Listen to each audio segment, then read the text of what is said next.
the idea that I have today is art extra.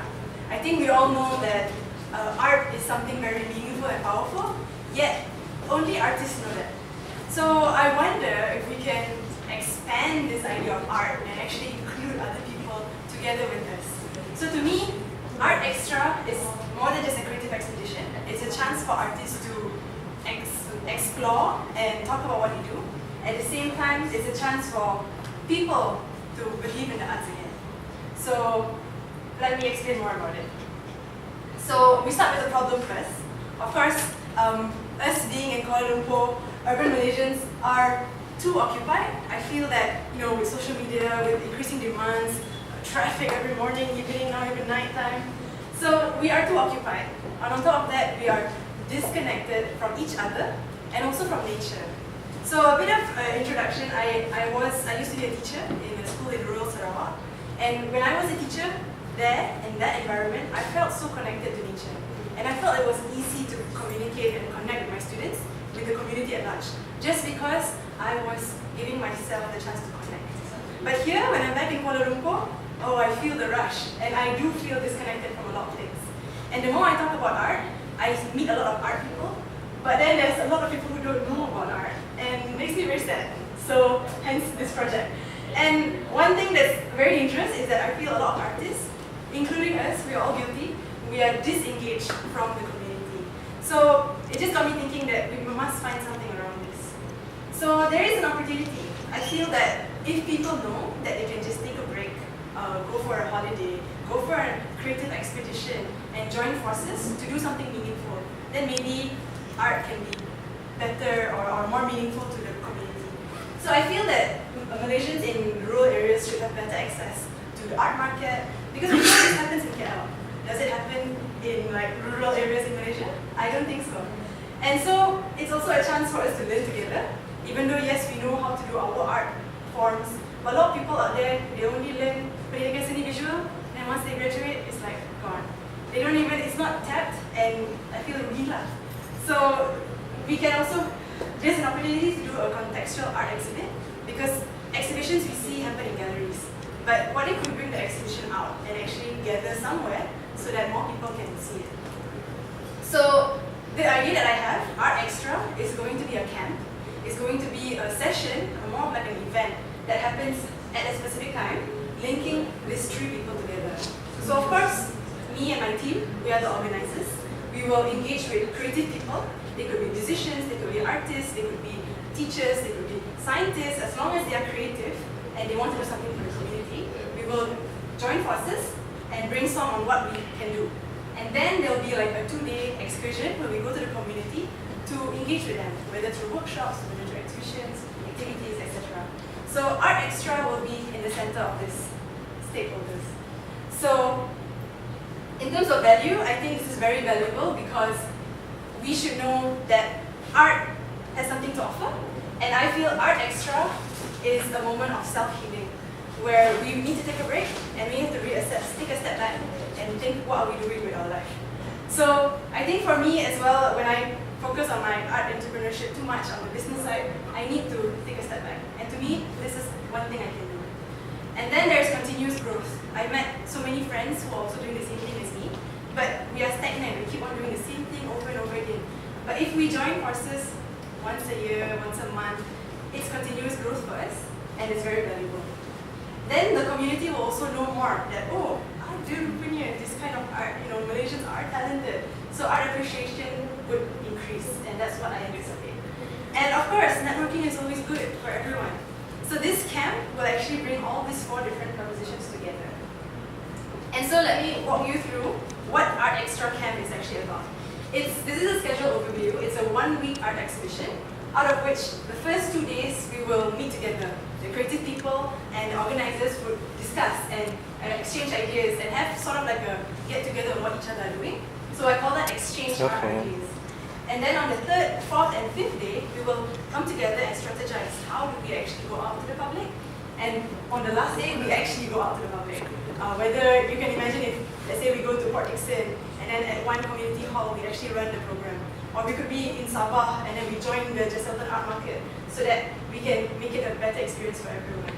So yeah, that's that 3 days. And the rest, the other 2 days, will be also about us stepping back and seeing what change did we make in the community? How do we go forward from here? So after every camp, when the camp starts, a camp happens, we also talk about how we're going to move forward from there. And this is the schedule that's going to be for that 1 week for Art Extra. So this is how it looks like. The first 2 days will be artists getting together, sharing, intimate sharing on what they want to do. I anticipate maybe the first round of this camp would be around only 10 people. So you can imagine like, yeah, we have an Airbnb somewhere to just talk about all these things. And then the next 3 days, we actually go out and engage with the public. We can even do painting in the Taman Negara, because I feel that it's very dangerous for us to put ourselves in one spot only. I would like to travel around Malaysia and see how much Malaysians know about art. And after this, the next 2 days, with what that has been done, whether it's a mural project, whether we got kids to come together to do an ensemble on gamelan, we will be able to reap the benefits. The last 2 days will be about, wow, we actually made something. And if we revamped a wall in a neighborhood, then that's something everybody can appreciate. So this is my team. Of course, there will be the board of advisors, which are going to be the main investors in this project. Operations, I'm thinking if there's 5 people in my team right now, it's still good to go. And these are the different roles that we'll be playing. You know, somebody would have to create the content, somebody would have to be the communications guy. And I think this is where we are put into different roles as creatives. We have to constantly be able to change this and do something else. And so there are existing art camps in Malaysia, out of which I've listed down here. But I focus on the ones that are more on education, because being a teacher at heart, I like seeing what is happening in Malaysia. And out of this that I've listed here, they are not really competitions. That's why I call it community support.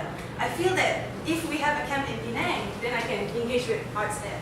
If I have a camp in Sabah, then I can engage with Bengkel Borneo.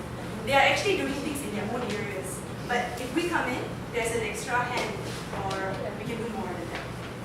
So, in terms of funding strategies, so I don't look at this as something that has return of investment actually. It's more of what can we do to build the community together.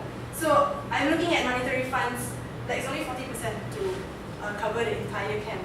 And actually looking for sponsorships, whether it's sponsorship of accommodation, materials, people who can give us their trash and help make it something else. So I'm not really sure how this works yet, to be honest. But I feel if there is an investment of a certain amount, we will be able to generate revenue in terms of ticket sales, workshop sign-ups, artwork sales, merchandising, and also donations. Because if people believe in what we're doing and we see how art is empowering the community, then we can go forth from there. So of course, if we have to put a price to it, I have put 20,000 for the first one. And of course, if you think about it, 20,000, I'm not sure if we can bring this to East Malaysia yet. But 20,000 is definitely enough for us to run one camp. And with all the logistics nightmares that's probably going to happen, we'll think about it later. But then I'm hopeful that if I have a good team, this can work.